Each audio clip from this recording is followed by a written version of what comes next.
400 autruches menacées d'abattage en Colombie-Britannique. Et maintenant, le Dr. Oz veut les sauver. Oui, le Dr. Oz, l'ancien animateur de télé, qui est maintenant propriétaire d'un grand ranch en Floride et un proche de Donald Trump. L'Agence canadienne d'inspection des aliments, la CIA, veut euthanasier ces 400 autruches parce qu'elles ont été exposées à la grippe aviaire, même s'ils ont survécu, car 69 autres membres de leur troupeau sont morts en décembre dernier. La presse canadienne dit maintenant que le Dr. Oz propose d'accueillir toutes ces survivantes.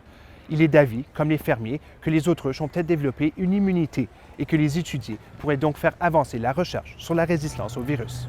Et il n'est pas le seul à se mobiliser. Même Robert F. Kennedy fils, l'actuel secrétaire américain à la santé, est intervenu. Il dit avoir parlé directement avec la direction de la CIA et avoir proposé une collaboration scientifique. Une autre figure de la droite américaine, le milliardaire propriétaire de supermarché new-yorkais John Catsimatidis, a aussi demandé la protection des oiseaux. Mais cette vague de soutien, dont font partie les manifestants qui campent devant la ferme, a aussi créé des tensions. Le syndicat des employés fédéraux rapporte des menaces envers les employés de la CIA et selon eux, des pierres ont été lancées contre un véhicule officiel. Le syndicat se dit aussi de plus en plus préoccupé par les menaces et les commentaires en ligne. Mais, malgré la pression médiatique et politique, aux dernières nouvelles, l'agence confirme sa décision. Les autruches seront abattues, sans cruauté et sous la supervision d'un vétérinaire.